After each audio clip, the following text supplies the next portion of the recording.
Okay, so I think we can start. For you to know, we are recording this session, and I'm Anaïs from R2M France. So we are going to start with Christos Kontzinos from National Technical University of Athens. Yes, thank you. I will just share my screen again.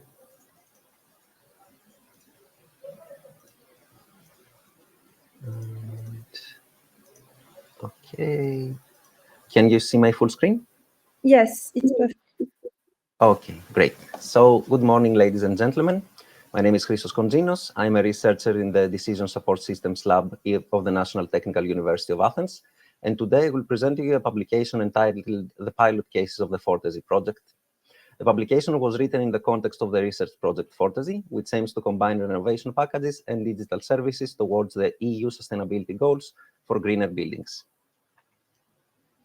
These are the contents of my presentation today, so let's start with a few words about the FORTESIE project. The main scope of the FORTESIE project, is closely tied with the goals of the EU Renovation Wave. Some challenges that are related to the actions required to meet the EU sustainability goals are the lack of trust about energy performance improvements, the absence of mass monetary incentives as a means to mobilize relevant stakeholders, the lack of public awareness, and the lack of financing schemes that can drive large investments in the field.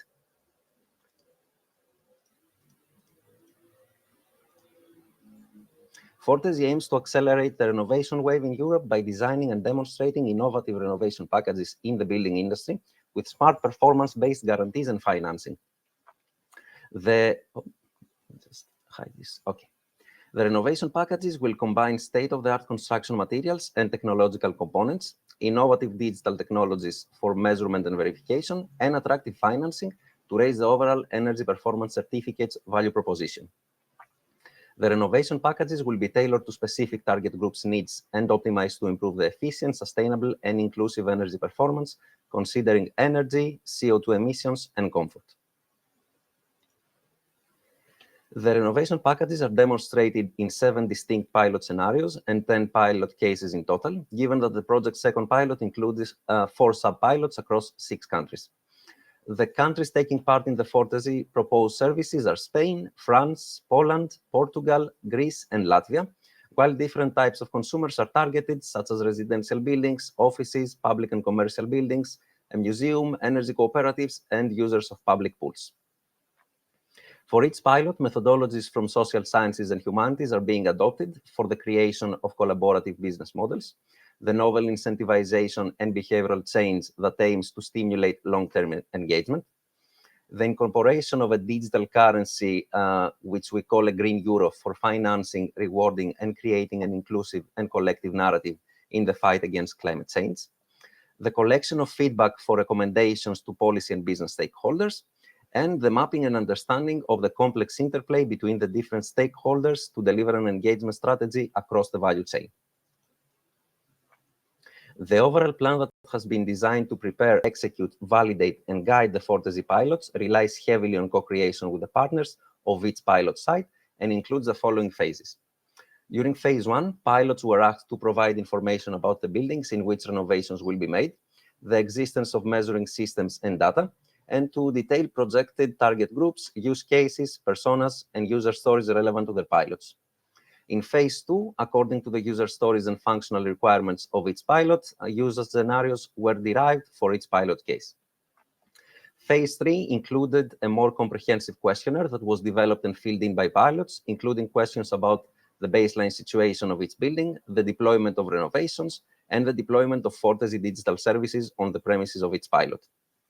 The FORTESIE engagement strategy was entailed in phase 4 to ensure that all stakeholders feel incentivized and engaged during the execution of the pilots, while phase 5 concerns the baseline data assessment. Phase 6 includes the pilot execution that will follow iterative cycles in parallel streams of activities with the FORTESIE technology releases, which is the phase that we're on right now. And finally, phase 7 will assess the status of each pilot case and report on the captured KPIs. This is a stage of its pilot based on the renovations and the available baseline data. And let's move on to the digital services. So FORTESIE will develop a data sovereignty service to contribute to the EU vision of data sovereignty and standardizing data gathering and sharing by leveraging blockchain technology. The data analysis service will detect patterns from real energy consumption data, while the behavior and recommendation service will be developed as an intelligent rule-based system that will capture the user behavior and current performance progress and support the consumers in the direction of optimizing long-term behavior. As regards the user engagement service and the user profiling service, they refer to the FORTESIE mobile application, which will be responsible for generating easy-to-understand visualizations, charts, and reports that will help to communicate insights and findings through regular gamified challenges. A bank account with a payment card will allow to send and receive money by tapping a button, calculating the CO2 reduction, and accordingly rewarding green euros for achieved savings and more sustainable behavior. Finally, the one-stop shop marketplace will have a triple role, namely to promote the services offered in FORTESIE as packages or service components, to network consumers and building owners with renovation and other value chain suppliers via a matchmaking service, and to inform about best practices, benefits, and opportunities to support further investments. This is a table that shows which digital services will be applied to each of the pilots. So basically, we have a pilot here that is going to just offer consulting services by using the marketplace. We have another pilot that concerns energy poverty houses. So we thought in this pilot, it doesn't make sense to offer them the full suite of our services. And in all the other pilots, we're going to apply the full FORTESIE digital solution. Now, let's move on to the specific pilot cases. Pilot 1 will be deployed in a museum in Athens, Greece, which is located in a central area affected by heavy CO2 levels. And the climate conditions and poor quality of ventilation can seriously deteriorate the internal conditions. Especially for museums, the environmental impact causes degradation by affecting the structure of the exhibits. The only challenge that we have faced in Pilot 1 up to now concerns the smart windows, which is the most innovative and experimental renovation of FORTESIE. The long delivery time is a challenge, but also the installation for the local team. Basically, the issue here is that there are only a couple of companies specializing in smart windows. One of them is located in Australia, and we've had a lot of trouble communicating with them and ordering the materials. So we're focusing on some other companies based in Europe. Pilot 2 has 4 sub-pilots. 2 of these pilots conduct renovations in single-family homes or apartment blocks. And the third sub-pilot leverages the FORTESIE digital tools in a residential area where some of the buildings have been renovated in a previous project. Pilot 3 renovates homes of people who suffer from housing deprivation and energy poverty in Portugal. And Pilot 4 will renovate houses of prosumer members. The first sub-pilot of Pilot 2, which is handled by the company Garcia Rama, includes 2 residential buildings with a total of 36 housing units. The buildings suffer from inadequate thermal insulation and thermal bridges, causing heat loss, and issues like condensation and lack of indoor comfort, resulting in high energy demands. The second sub-pilot, that's led by Octave in France, initially it aimed to monitor 50 renovation projects and perform full renovation to 12 of those buildings. However, as building renovations in France are very well subsidized via zero-interest loans, it was decided to use the FORTESIE budget to buy sensors for a larger number of houses. So effectively, we're going to turn this sub-pilot into a large-scale monitoring pilot. Finally, Veolia sub-pilot will be deployed in a private residential district of 20 buildings. Most of the buildings, except one, were renovated in 2018. And the main purpose is to leverage the FORTESIE digital services to measure improvements achieved through the past renovations by comparing the measurements between the renovated buildings and the non-renovated buildings. Moving on to Pilot 3, that is led by Just a Change. It will be deployed in 10 energy poverty old residential buildings in Portugal, owned by the beneficiaries as family heirlooms. The houses are typically built of masonry with wooden floors and tiled roofs, while they have several deficiencies, such as leaky roofs, rotten floors, inadequately insulated walls, and so on. The renovations that will be completely financed by the FORTESIE project will provide basic structures such as roofs, flooring, facades, insulation, doors and windows, and PV installations, but also other basic needs such as piped water and electricity where the houses are not connected to the grid. Pilot 4, led by Copernico, which is a renewable energy cooperative, aims to demonstrate how house renovations can bring improvement to energy efficiency and overall quality of the houses. Specifically, this pilot will renovate 10 residential single-family prosumer houses in different regions of Portugal. The renovations that will be financed by FORTESIE will mostly focus on passive measures, such as placing thermal insulation in the external envelope or replacing windows and doors. Challenges related to these residential pilots revolve around delays in the selection of the building sites, administrative and public processes, and in some cases, a high average age of the participant, which creates obstacles concerning the penetration of the FORTESIE digital services. And in these cases, some extra overhead will be required by the pilot leaders because each individual case will need to be handled with care. Moving on to the other pilots, they will be deployed in public buildings in Greece, Poland, and Latvia. In particular, Pilot 5 refers to the headquarters of the General Secretariat of Information Systems of the Ministry of Digital Governance in Greece. So the necessity for this renovation stems from the high energy bills of public buildings that have not really improved despite several efforts from the EU to impose energy efficiency practices. This is due to important barriers which apply especially for public buildings, mostly related to lack of expertise that leads to blind energy consumption. As the Greek government envisages an immediate reduction of consumption by 10% in 2022, with a target of 30% in 2030 for public buildings, the renovation of the building will include installation of sensors and energy consumption meters. When it comes to issues and challenges, we've had some delays due to administrative public processes and on the installation of inverters due to the timely arrival of the material orders. Moving on to Pilot 6, it will be deployed in a public pool in Poland. In the swimming pool and all swimming pools, various parameters are important to be set. For example, based on the Latvia law, the Polish law, excuse me, a constant temperature should be maintained 2 degrees lower than the air temperature, which according to the regulations should be in the range of 29 to 31 degrees Celsius. And their humidity should be between 55 and 60%. This specific building requires renovation due to obsolete technological solutions and the wear of existing building elements. With rising maintenance costs, the building consumes too much energy according to current standards. To this end, the renovation, which will be financed by the FORTESIE project as well, includes replacing ducts, insulation, and installing new equipment for air handling units and the heating substation. We have similar challenges in this pilot, which are related to delays in the public procurement and potential delays in the delivery of materials and appliances. Finally, the Pilot 7 site is a secondary school in Riga, which was constructed in 1972, and the facade and the thermal insulation of the roof have been renovated in 2022.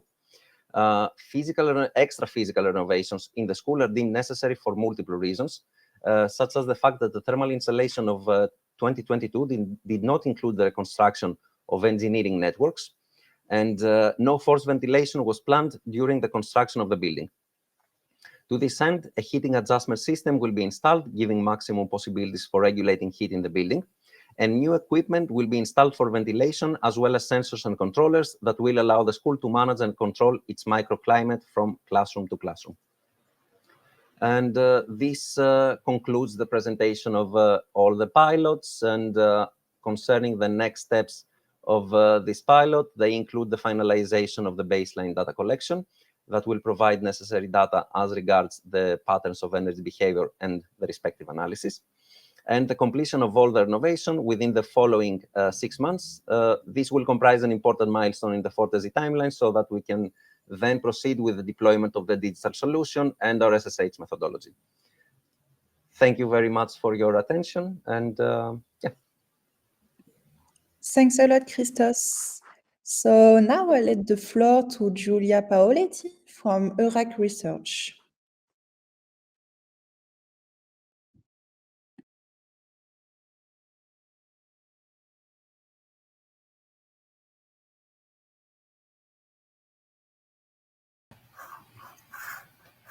Can you see my screen? Yes. Okay, now. Perfect. Yeah. Works. I'm Giulia Paoletti. I'm from Eurac, and within Life Build-Up Speed project, we have developed a solution to support the accelerating deep renovation through prefabricated solution in the European building sector. In particular, an approach for matching effective modular retrofit technologies for different ecosystems, so for different contexts. This work is part of the Build-Up Speed project that is not only this objective, but we're starting from the state of the art, so the EU climate neutrality goals and the impact of the building construction sector, in particular in reduces needs, waste generation, greenhouse gas emission, and fatal workplace accident, because in 2021, the construction sector achieved the first position for fatal workplace accident. So the challenge is to accelerate the deeper renovation of EU building stock by prefabricated solution developed by a circularity approach and through the support of digital technology and industrialized process. To do this, we have used a matching process able to identify the more suitable solution for different contexts. Such contexts we called ecosystem in this moment, in this presentation. But with the term of matching approach, if we see in Wikipedia, with the matching is the process of matching two or more people together, usually for the purpose of marriage, but in our case, in this case, we use this matching between a product and that context. And to do it in a better way, we use also a collaborative dialogue among building experts and local stakeholders. And this is an essential point for identify the best prefabricated solution or product that exists in each ecosystem.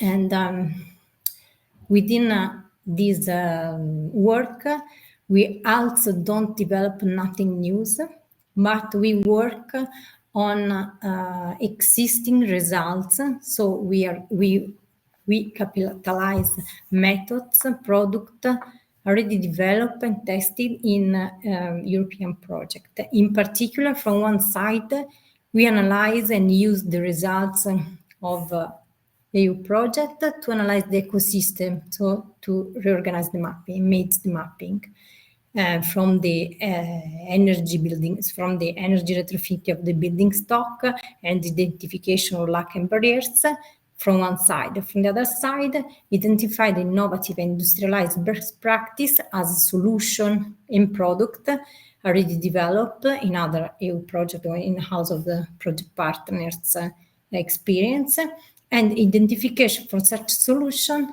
technical requirements. So I don't want to go deeply to ecosystem mapping because you know what are an ecosystem mapping. We have 5 ecosystems, so Austrian, French, Italian, Dutch, Spain, and we identify the morphological, climate rigidity of the context, and then we identify the building codes, and so also the energy performance requirements, but also seismic, circularity, and construction waste law that some country has, other not, and also the reference building deep renovation strategy, common use in this context, and in parallel also the innovative prefabricated solution circularity schemes already developed and used in such context. So the building stock analysis has started from such project or some results that should be, for example, from Tabula for identification of reference building, and go deeply in for a new, for example, project where we identify or use the results for identification of 6 geocluster and build the archetypal and related renovation packages for such for 4 kind of different buildings.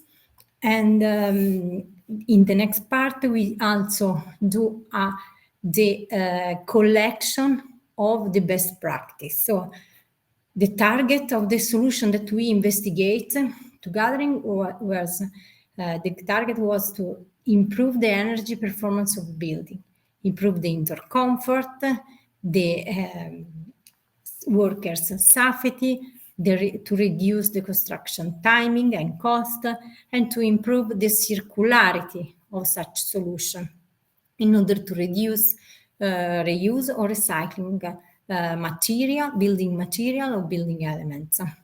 And within this process, also develop in parallel new business model that can add significant economic and ecological value of such a product. And starting from the experience developed by Build Up Speed project partner in Austrian, for example, Italian and Dutch context, we identified several solutions already developed, tested, and used to renovate, retrofit, for the retrofit of existing building with a prefabricated solution made in different material, in different context. Or, for example, in French and Austrian context, they are very they have in-house several circularity deconstruction and eco-friendly solution. Or in Spain, also tools for disassembly adaptability tools, analysis tools. With this information and other more comes from other projects, we identified several different best practice that we catalog in different categories. So from prefabricated solution that can be singular solution or multi-component solution, technical component, circularity principle, digital technology, energy performance, and indoor environmental quality improvement, cost optimality, and LCC evaluation tool, for example, methodology, saving potential solution, and already existing platform that contains all these information, some information services. You can see here, I have reported the number of projects analyzed for each topic, and but this is not means that, for example, in prefabricated solution, we have 13 solutions. We have 13 projects, and within each project, maybe we have more than one solution. At the end, the matching approach was to match the best practice already collected in different contexts, in different ecosystems. So we organized workshops, meeting presence with the local players, and they identified for each country, for each ecosystem, the suitability level and the interesting solution for their context. So, for example, here you can see that for Spain, that the ecosystem in Spain was the Mediterranean area, was very interesting to have advanced wind. So we have 5 types of different kind of wind with active answer system. They are very interesting because they can't use prefabricated facade because the climate is not, they don't need insulation, for example. The case study was Valencia, so it's very hot. Or in parallel, also, one time that we identified the most interesting solution, we also list the technical requirements for each solution. And so we divide these in category, divide from homeowners, building data and features, surroundings, where how is the context where the building is located, regulation, local regulation, and process management. And we identify several technical requirements. And with these, we ask to the local players with experience on each product already presented to identify the level of interest in order to easy replicate and reuse such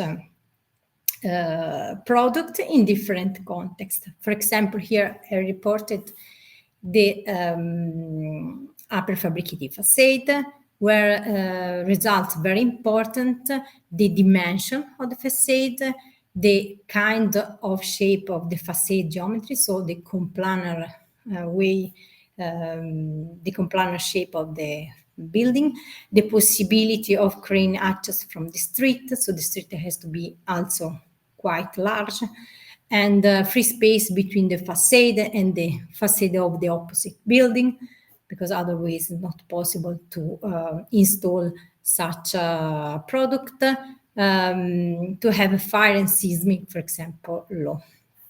And to arrive to such results, we work also with the local players in order to identify which are the level of importance.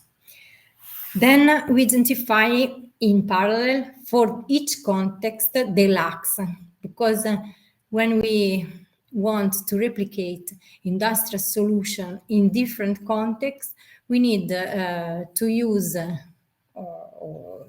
we need to work with different actors and apply in different building with different degree of applicability. And so we start from cultural, economic, regulatory, processual, and technical and social lacks, and subcategory of such lacks that I have reported on this slide. And with them, for each context, we identify which are the most important ones. Currently, I have only presented in this slide. You can this graph and the table are the same context, and so and are the global context. And so the main important the main important lack found is from social point of view. So the resistance to implement change and innovation. So it's the acceptance of the people.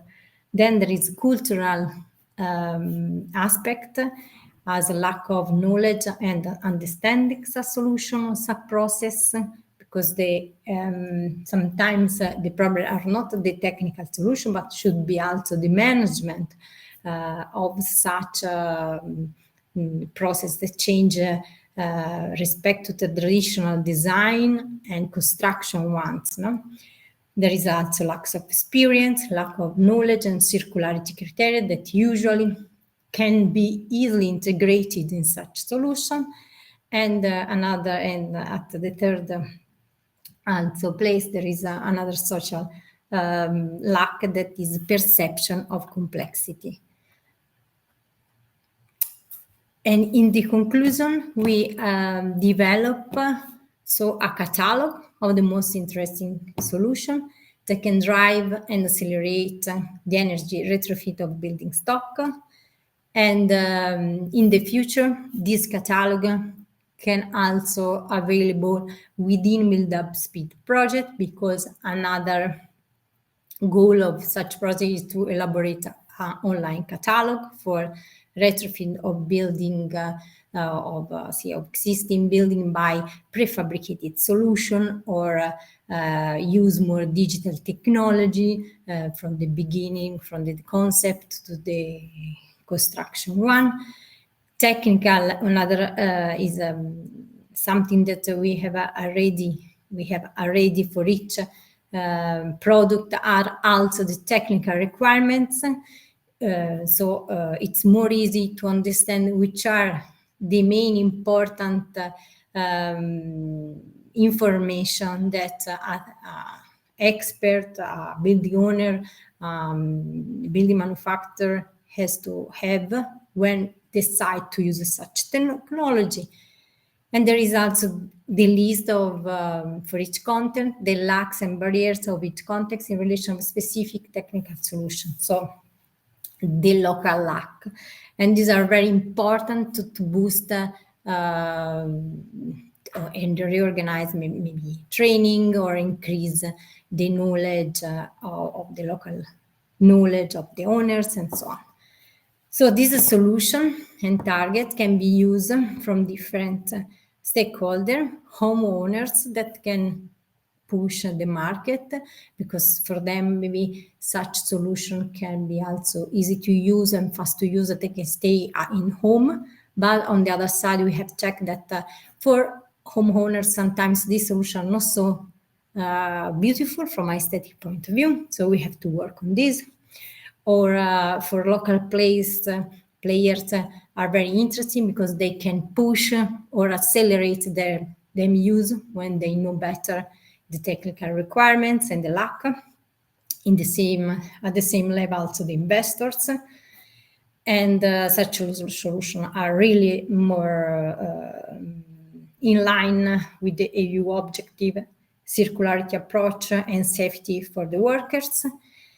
And for the last one, maybe for the main important stakeholder, the public authority, because they can use these results that we have already found to structure the one-stop shop, the policy, or also to plan future incentives. And that's all. Thanks a lot, Giulia. Are there any questions? Okay, so now we are going to go with Jordi Macia from Institute for Energy Research of Catalonia. Okay, thank you.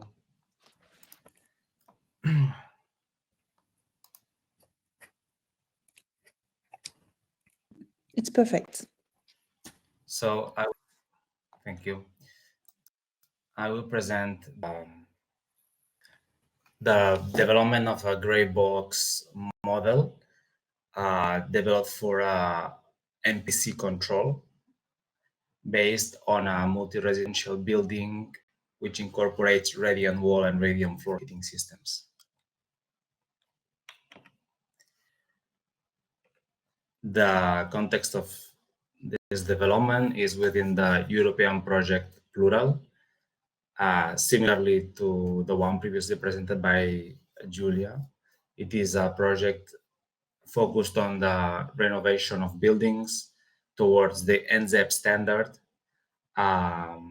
based on prefabricated solutions which are easy to implement, that incorporate smart solutions, digital technologies, and advanced high efficient technologies such as heat pumps integrated inside the walls.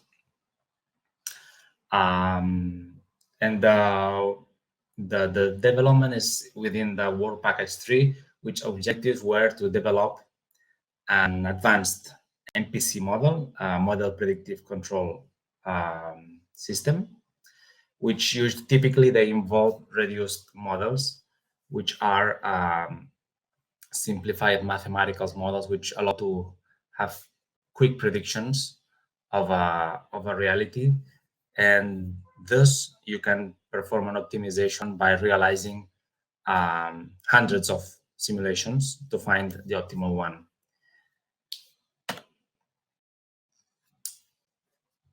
The C was applied to this demonstrator building, which is a virtual demonstrator. The system was not applied physically, but it's only demonstrated virtually. But the building itself, it exists. It is in Bern, in Switzerland.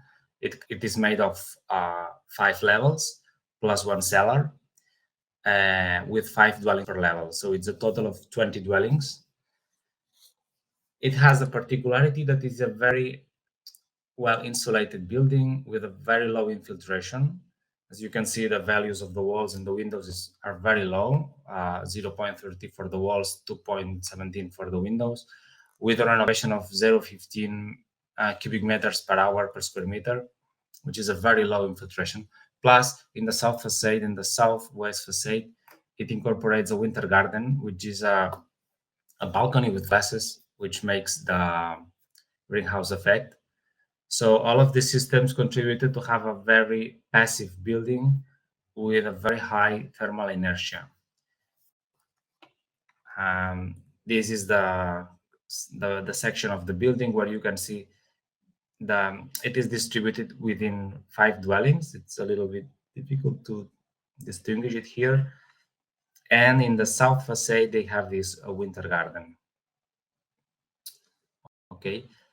The objective of the development or the project are to have an RC model of this building, so it can be integrated within a bigger model for the NPC optimizer. The model is this one depicted here in this scheme, where you see here where I'm pointing now is the model of the building, but it also had to be connected to 2 models of storage tank, thermal storage tank, a model of a heat pump, photovoltaic system, a building integrated photovoltaic system, and also an interconnection to the grid.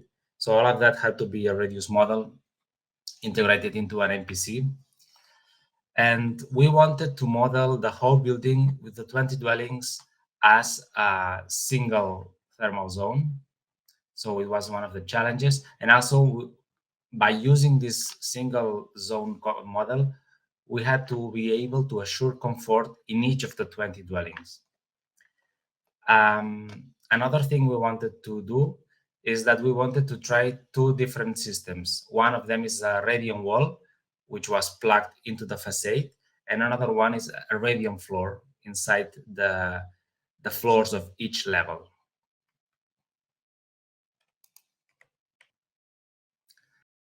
So coming into the method of how we develop this radiant model, we start with generating the data to which we calibrate the building. We generate this data using a model made in Transys of the full 3D model of the building, which we are using the property of Transys that allows to introduce active layers in the surfaces. So we replicated the scheme you see for one of the facades of the buildings, where you can see the distribution of the heating loops in each of the pieces. And also to generate this simulation data, we didn't have a conventional control simulation, but instead of that, we use a PRBS, a pseudo-random binary signal, which stimulates the building by hitting it according to the frequencies plotted in the plot below. And it makes the building to respond at different frequencies, assuring that the data you obtain will make a better fitting of the model, because it will not be a typical response day to night, but it will be something out of this normal daily frequencies. And so we had to tackle another difficulty. It is that we want to use a single zone model, but the thermal, the ambient temperature to which we want to connect this model, it's not uniform in all of the phases. Specifically, in the winter garden phase, we have a different temperature there because it makes a greenhouse effect. So we pondered this temperature by using this estimation. This is a multivariable linear estimation, which we used the daily radiation, accumulated radiation, and the ambient temperature. So we can see that we have an offset here from the ambient temperature in gray. We were predicting the orange line with the blue line, and we get a pretty good adjustment with 88%, 87% of adjustment. So having that, also we wanted to adjust the model by identifying the parameters. Now we will see the model, which is a typically RC model, but the resistance capacitance values have to be identified according to this methodology. This methodology, it's an optimization algorithm implemented in Python, which iteratively minimizes the error of this objective function, where we calculate the difference between the measured values and the simulated values until the best match is found, and then we can say we find the best parameters. Also, part of this method is that allows us to set which parameters we leave as a constant and which are let to be identified by the algorithm. So this gives us more possibilities. So I will go into the models we proposed for the radian wall. There are 4 models that we tried. Actually, this is the process we followed. We started with this 4 resistances and 3 capacitances model because we were not sure how to treat the active layer of the radian wall. So the first approach was that the indoor air was transferring the heat to the walls and to the thermal masses of the windows. And ultimately, in the outer layer, there was the active layer where the fluid was going on.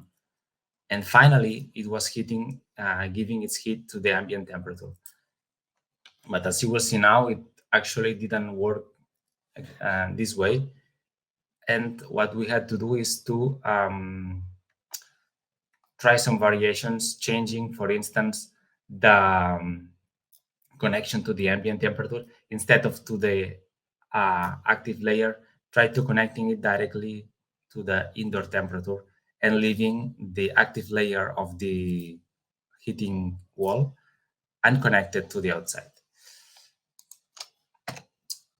You can see here, this is the first approach, where we find that we get a pretty good approach. You see here that we were especially interested in the temperature.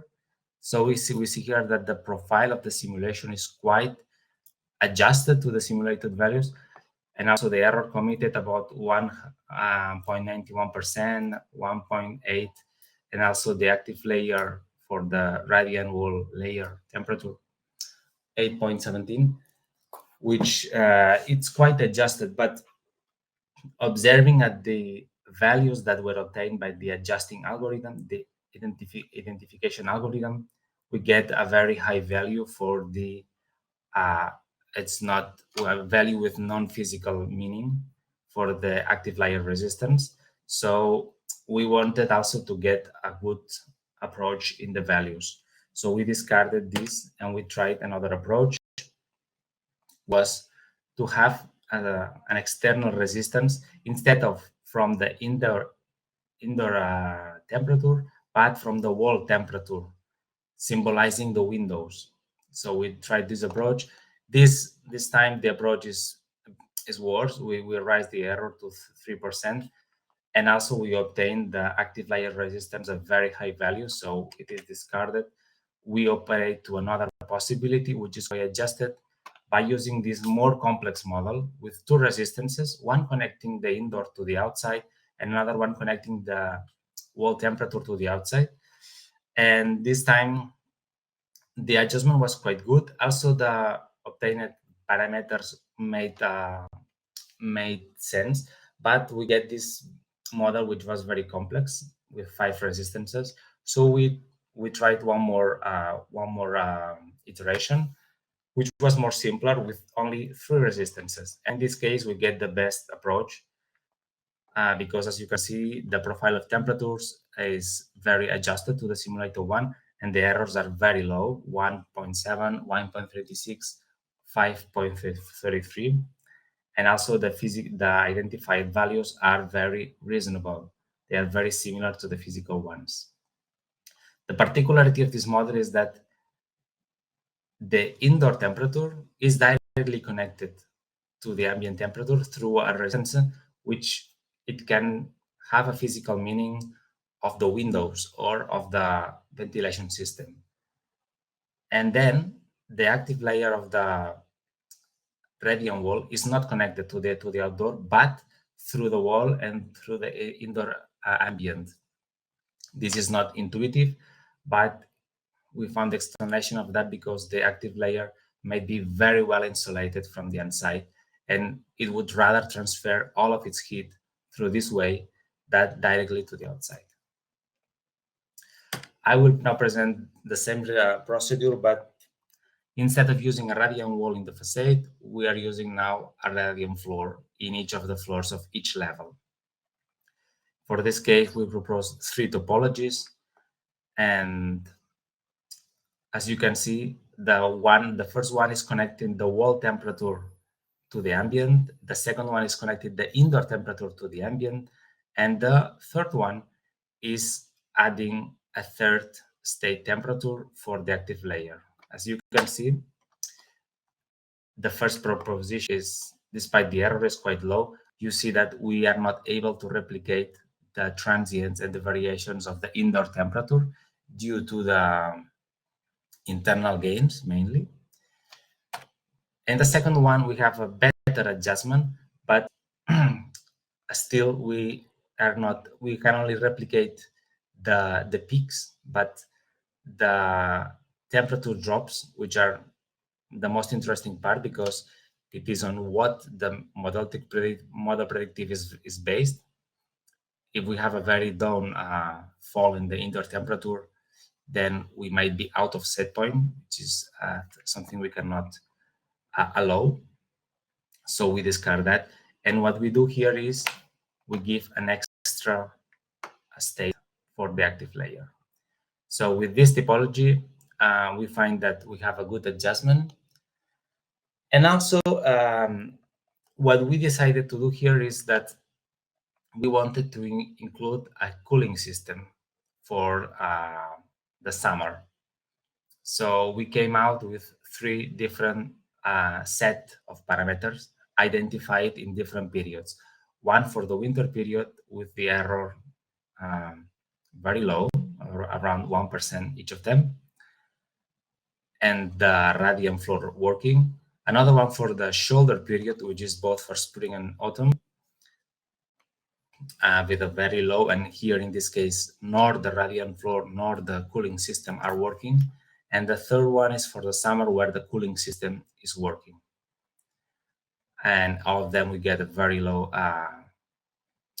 impact. And also it's worth to remark that the GA parameter, which is the solar aperture, which is the effect of the solar radiation of the building, it is very significant on winter, much less significant, 1 order of magnitude significant in the shoulder season, and very low for summer, because in summer we are applying shading control, which is going down the solar protection, so we don't get unwanted solar gains.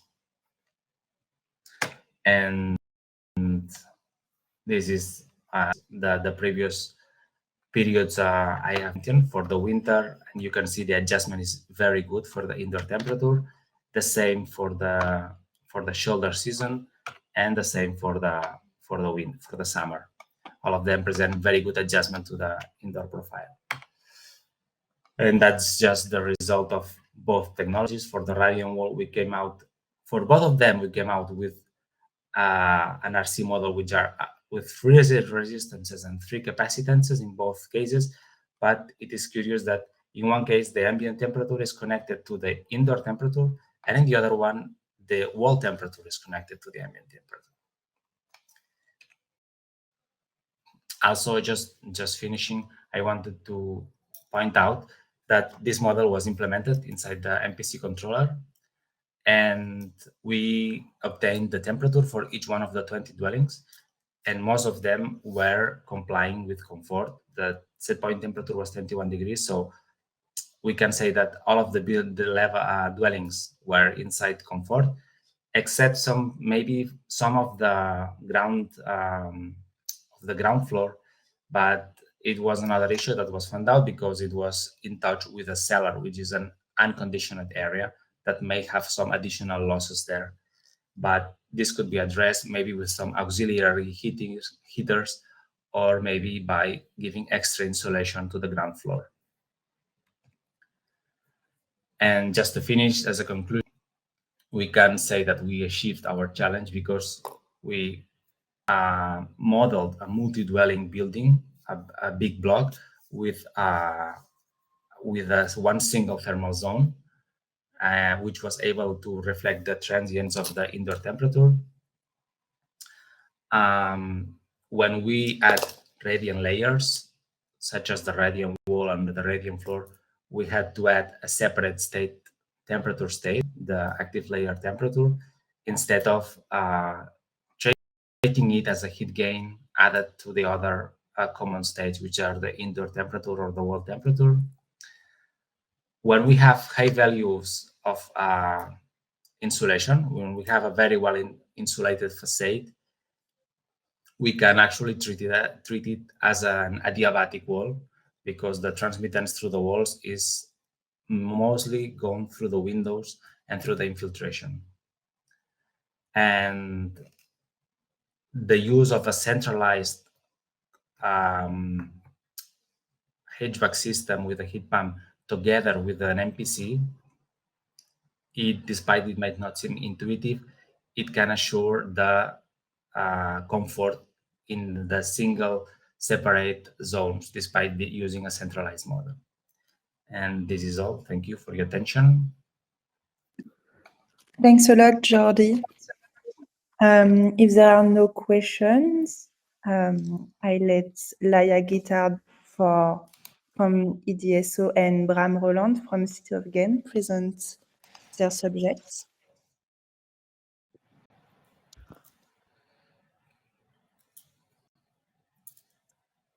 Perfect.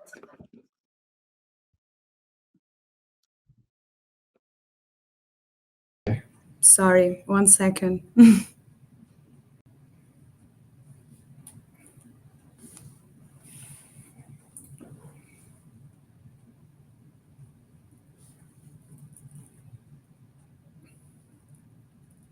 Okay, can you see my screen? Yes. Okay, perfect. At the moment, we are at a partner meeting for the copper project, so we are in the same room, and I will speak through Laia's computer. But welcome for our short presentation about the emerging role for cities in coordinating secure, green, and local powered energy systems. I'm Bram Roelant, I'm project lead for the city of Ghent, and Laia will take the second part of this presentation into account, and she's from the E.DSO. For the city perspective, why is it important for a city to work around the energy network, and what can it mean, how we are working in Ghent of our local energy action plan, because that's the concept we are trying to promote here. What is a LEAP? And you can see a LEAP as a toolbox for different stakeholders. For us, it's the city level. The local energy action plan is coordinated on city level. And as the first step, we will coordinate it internally with the different departments. In the second step, we will coordinate with external stakeholders. Why? We have to take into account that our electricity network can't take all the demand we are asking it from it now, but certainly in the future. And I can show you the problem. This is the Flemish and the Belgian context, but it will be the same in different European countries. There are different policy levels. You have the Belgian policy level, the Flemish. Fluvius is our DSO in Flanders, and we have the city of Ghent. We all have our policies, we all have our goals. And the discrepancies between the policy levels become clear if you see in detail. I mean, the region of Flanders wanted 20% more solar panels, solar energy, I must say, between the 2020 and 2025. In our DSO's goals and strategic investment plan, they were talking about 33% more solar energy. And in the city of Ghent, we are talking about 100% more solar energy in 2025, and we will keep and get to that goal in 2025. So we have two widely different goals, and we have one electricity network. And which goal is the electricity network enabled to provide on? And it becomes the same if you look at fossil-free heating. Officially, of course, We want to be fossil free by 2050. It's European regulation. But at the moment, if you look at the Flanders region, there is no detailed plan how to get there for the region of Flanders. So when will we stop using gas as heating? 80% of the Flemish households are using natural gas at the moment for heating their homes. If you see to the investment plan of our DSO, again, you can see that they count that 25 until 80%, there is a little bit of room there, will heat fossil-free by 2050. The city of Ghent, ambitious that we are, will go for 100% fossil-free heating by 2050. But again, all these heating pumps, all these districts, heating districts, how will the electricity network be able to do the work with the demand we will give it? Will it be the 25% that Fluvius is counting on, or will it be the 100% that the city of Ghent is counting on? So why LEAPS will solve this problem? We will use this toolbox because it brings together three really important elements of the system. You have the energy system, it's the authority of our DSO Fluvius, and they want to know what are the goals for the city, what are the plans of the city, and they have their Flemish-wide plan, of course. We have the climate goals, the city translation of the European, Belgian, and Flemish goals and regulations. So we have a citywide climate plan, of course. And you have the urban development, because yes, Ghent is growing in numbers. Every city at the moment in Europe is growing in numbers. So electricity becomes a relevant factor to take into account if you see our urban development. The LEAP is in the center of this system and can coordinate the different investments that have to be done without getting delays, because the coordination of a LEAP must ensure you don't have delays because the energy network can't follow the goals. Internal LEAP stakeholders, if you look at the city of Ghent, and really it is a picture for the moment, it will get more broad when we work the next years in copper. But at the moment, we have the three departments that are working with us. The climate service, where I am in the environment and climate team, where copper is coordinated. And you can see we have the different city services, and really we have also the directors, we have the department heads, and we have the aldermen. Why? Because we really need to have the political support, we need to have the energy of the whole city to be able to create a LEAP. If we want to create a LEAP in my team, yeah, it's a beautiful document. It can be a beautiful document, but if it isn't supported by all the different city services, we won't be able to make it happen. And it's really necessary if we want to get our climate goals to make it happen. At the second stage, so first we motivate the different city services, and the second stage, we will work with our DSO, of course, Fluvius, our DSO, and Elia, our TSO in Flanders and Belgium. And in third stage, from 2026 onwards, we will work with external stakeholders. For example, the lane you can see, it's our public transport.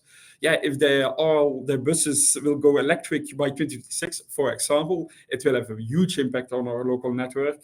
So we have to take that into account. The goal, we will start in one neighborhood, Macia it's called, within the Copper project. We want to deliver by 2027, a really LEAP methodology that's supported by all actors, so internally and externally, so we can copy it in the 25 other neighborhoods of the city afterwards, after Copper. And of course, we want collaborating on a low voltage network that's ready for the future. People can think about the network, understand the network, and don't take it for granted, because we can't take it for granted in the future. So that's my part. Laia, the floor is yours. Thank you so much, Bram. So yeah, now we've seen the benefits of having this local energy action planning, but why do we need this cooperation? I wanted to delve a little bit on the importance of these local energy action plans to securing the grid, which is reflective of the importance of having more stronger CTN and DSO cooperation. This cooperation in the past was a little bit overlooked because of the design of our energy system. However, the energy transition, as you well know, is reshaping the power system. We are shifting from centralized to local generation. We are introducing bidirectional flows. We are introducing distributed renewable energy sources, and this is causing an unprecedented stress to the distribution system, which is the one delivering the power into cities and local areas. The second reason why we need this cooperation is because more and more population is now moving to cities and urban areas. At the moment is 75% of the EU population, but this number is expected to increase. And this makes them first the biggest energy consumers, but also the most affected stakeholders when we face grid issues such as congestion or delays in the connection. In fact, there are many cities across Europe that are already experiencing these issues, and delayed connections are affecting both local and commercial activities in multiple cities. So we need to find a solution for that. In this sense, to prevent a further disruption of these activities, this cooperation is essential. And it is super important to ensure that the status of the grid and the needs of the network are considered in urban planning and local decision-making, as Bram was mentioning before. So while this cooperation is highly encouraged everywhere, you can find multiple directives in the EU encouraging this collaboration. You can find regulations, but then the problem is that DSOs and cities still face some challenges to do that.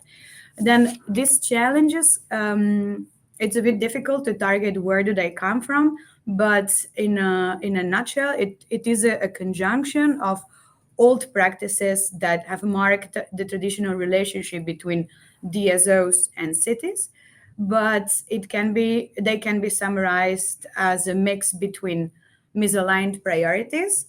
Think about the priority of a city is normally focused on urban growth, the well-being of the population, whereas the priority for a DSO is normally focused on granting grid stability, making sure that the electricity will be delivered. So they are misaligned.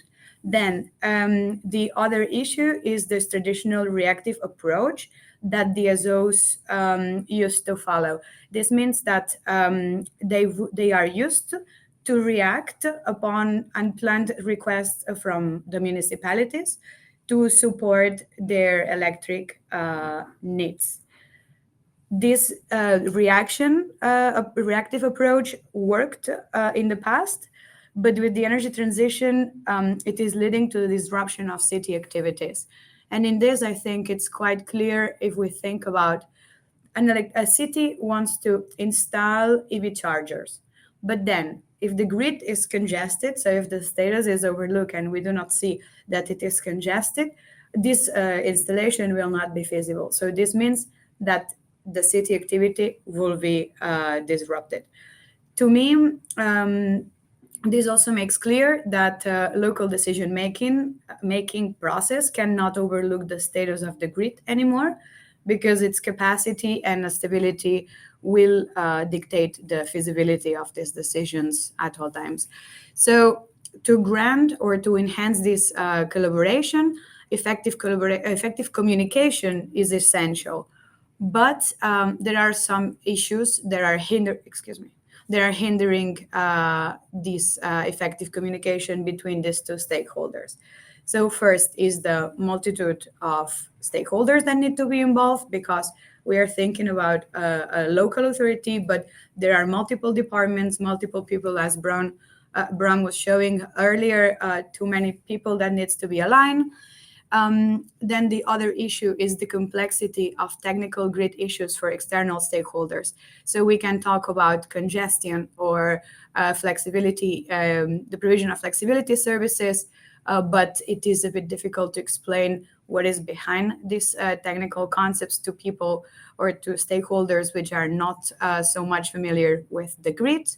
And lastly, it's the existence of practice that limit this information sharing. So to address all these, the project Copper is developing these local energy action plans that aim to streamline communication, reduce the knowledge gap, and foster a culture of transparency and open communication for consistent information sharing. So it tackles these three challenges that we have identified. So Bram explained very well what is the concept of a LEAP, but I would like to summarize it very quickly so we can see how it is providing a solution for each of the challenges identified. So local energy action plans are jointly developed by the DSO and the other relevant stakeholders at city level. So they combine urban and energy planning in a way that they address these three challenges. When considering the multitude of stakeholders, by providing a single plan and streamlining communication, LEAPs reconcile the interest and enable coordinated action. Then they are also designed to simplify and clarify technical grid issues for non-expert stakeholders in a way that facilitates the translation of complex technical issues into understandable contexts. And lastly, they enable for the identification of practices that hinder information sharing and allow for the exploration of solutions to overcome these obstacles. So at this point, I think it is important that I mention that the content of a LEAP is focused on the local interests of municipalities, but they are replicable across the EU. So we have a LEAP framework that is consistent across Europe that addresses the same issues. And then the different municipalities that are applying it, including Ghent, Antwerp, Bremen, Dordrecht, Warwick, and Fredericia, can apply it considering or targeting their specific needs. So at the moment, seeing the use cases that we have in the project, a LEAP can be used, for example, for the creation of the first climate neutral business park, which is something that will happen in Dordrecht, or to plan the network of EV chargers in Bremen, or to design new funding models for the implementation of new technologies. So it's quite versatile specifically because of the fact that the content can be targeted or tailored to the specific needs. Then to finish my contribution, I wanted to mention that we have identified these three barriers to the cooperation between DSOs and local authorities. But if you can think of any other barrier that might be existent, we would be very grateful if you could fill it in the survey so we can identify which is the problem and see how our local energy action plans can address it. Yes, I will give it back to Bram for the conclusions. Thank you. Just a bit more information and interesting links for you guys. If you want to read more about the local energy and action planning, you can find it through the first link. Please fill in Laia's survey in the second link. And if you want to get in contact with me through the copper to the city of Ghent, you can find it in the third link. Thank you very much. All contact information is over here, and we hope you had an interesting time. Thank you. Thanks a lot to both of you. And now the last presentation, I let the floor to Zheng, sorry for the pronunciation, from University College Dublin. One moment, let me share my screen. screen. Good morning, Anis and everyone. Could you see my screen? Yes, can you put it in full screen? Yeah, if I put in full screen and move my page, can you see my moving the page? No, actually. No? No, nothing moved. Can I stop sharing and reshare again? How to entire if I share my entire, can you see my screen?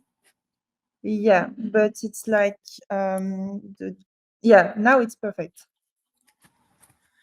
If I move my screen, can you see it? Working. Yeah, it's working. It's working, right? Yeah. Okay, so all right. Good morning, everyone. I am sure from University College Dublin, Ireland. Today I will present something about home energy management system by using vehicle to home. The use case is based on Irish households. So this is my content. I will start with introduction, then I will introduce the methodology and data acquisition. Finally, I will give the results and discussions, and I will give the conclusion. My work package is work package 5 about SPI model, mainly the home management system is achieved by SPI modeling. So we have 3 charging strategies: vehicle to home, flexible charging without discharging. That means uncontrolled charging without any charging strategy. And based on these charging strategies, we use an typical Irish household with electricity demand simulated and heating demand simulated. And for those charging strategies, we share the same PV generation and EV usage. They are modeled in SPI for the purpose of home energy optimization. So this is our model. We use a typical Irish A-rated house with heat pump. So here we have nodes like in SPI model is composed by nodes such here we have the nodes of household CO2 emissions, space heating, water heating, PV, standby losses, EV usage. And the units includes the grid, standby heat pump, PV, microgeneration, V2 edge charger, EV availability, etc. So this is our home energy management system. The things in the main parameters here are included, such as grid electricity tariffs, microgeneration prices, the energy consumers such as household electricity demand, household heating demand. Here is heat pump A-rated house, EV driving profiles, that means EV usage, and then is EV charging, and standby losses is calculated in this model. For the supplier, mainly is by grid imports. Apart from that, we have renewable energy supply such as PV generation. And also for V2H, we have discharging power supply. The main purpose of SPI model is calculate the bills to minimize the bills. Here, the bills is calculated by the grid imports minus the microgeneration prices in this equation. So the data acquisition can be seen in this table. We share such household demand of 4,200 kilowatts hour annually. The heat pump demand is 3,600 kilowatt hour annually. And we have we have a non-commuter profile because in near future, people in islands will be more non-commuting working than currently commuting working, and also in future we have more heat pump rated house instead of oil or gas demanded house.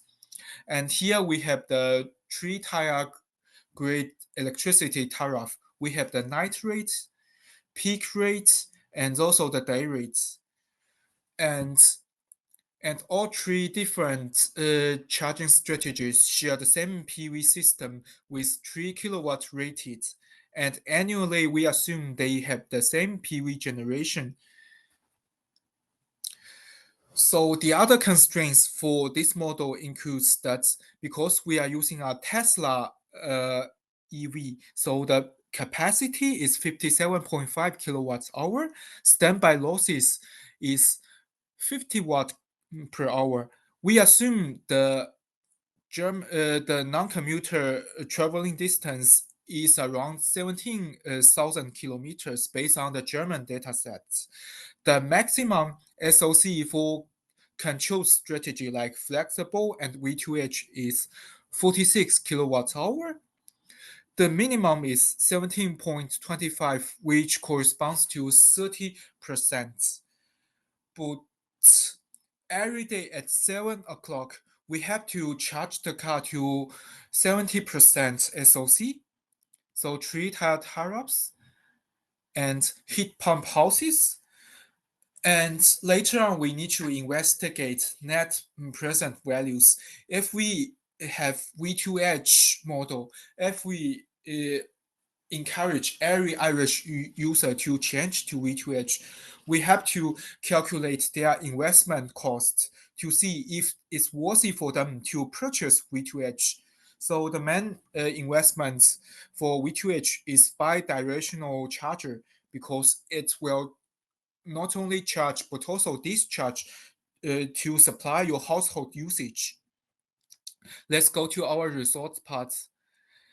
As we can see here, for three different strategies, we share the same household electricity heating demand, the same EV depletion. Uncontrolled and flexible charging almost share the same charging quantity, but V2H is almost 2.5 times more. However, V2H supplies the household charge with around 3.8 thousand kilowatt hour annually. So the annually throughput V2H is almost 2.5 times more than flexible charging and uncontrolled charging. What's more important, for uncontrolled charging, the PV self-consumption is only 48%, while V2H increases to almost 2 times to 89% significantly. Although the V2H has more great electricity imports compared to uncontrolled and flexible charging, but in total, the electricity cost for V2H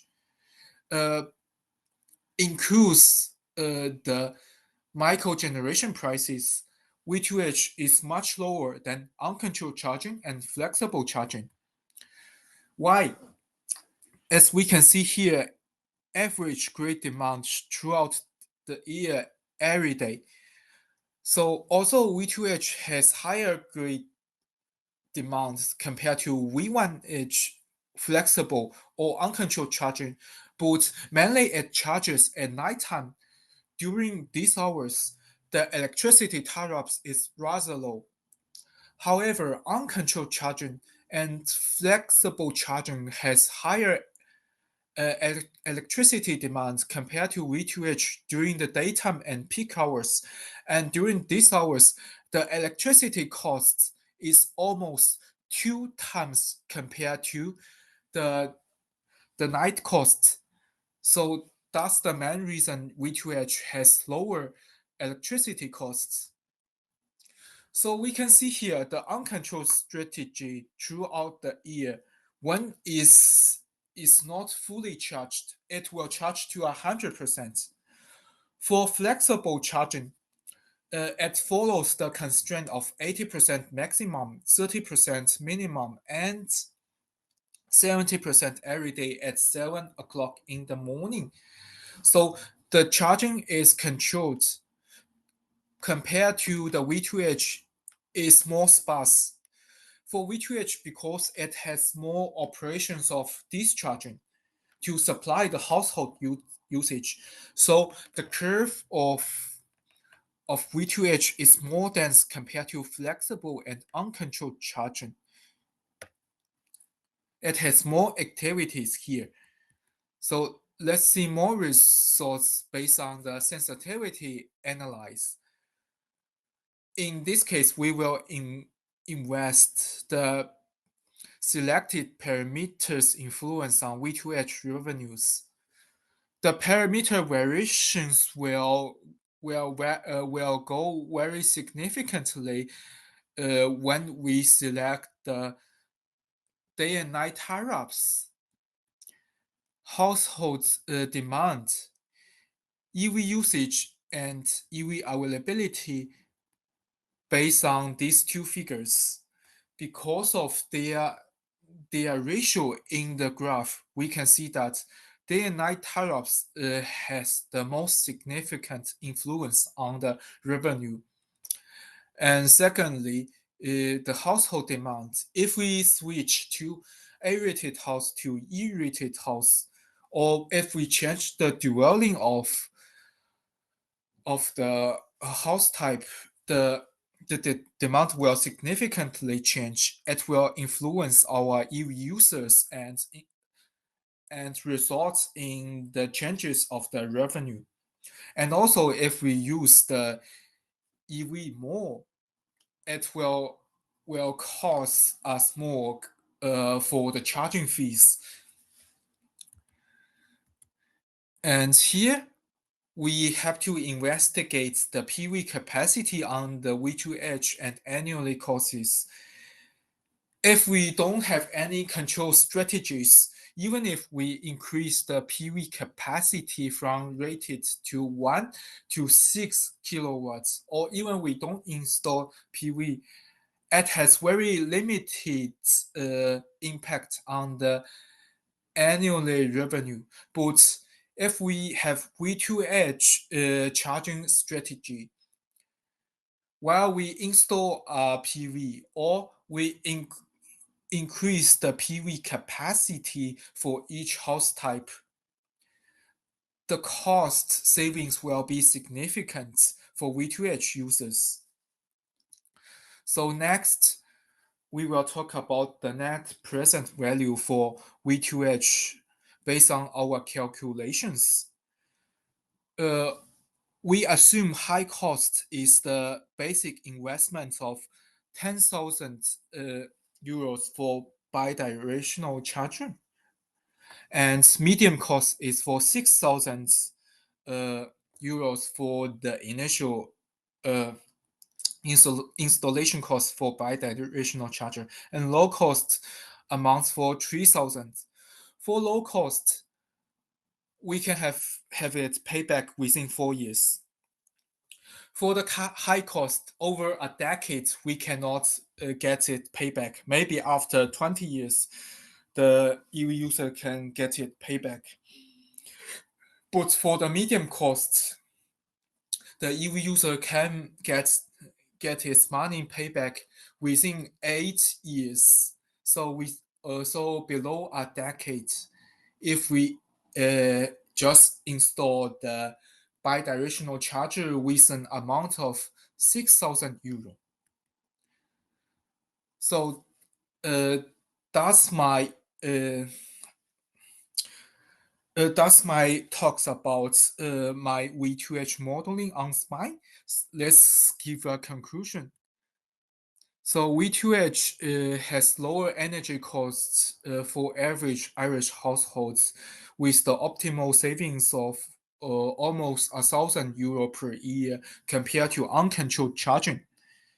And V2H can significantly increase the PV self-consumption rates based on the uncontrolled charging and flexible charging.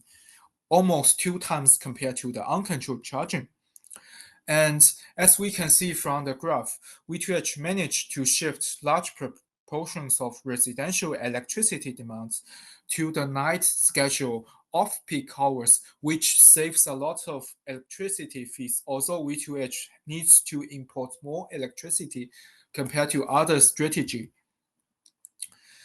And lastly, most significantly, electricity tariff, household demand, EV usage, EV availability has the highest impact on V2H revenues.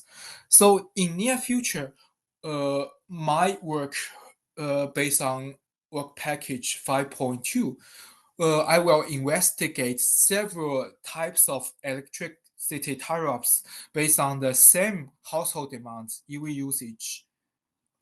And also, those household demands will be variable based on the dwellings and also the BER ratings. And also, EV usage will be differs based on the non-commuting users and commuting users.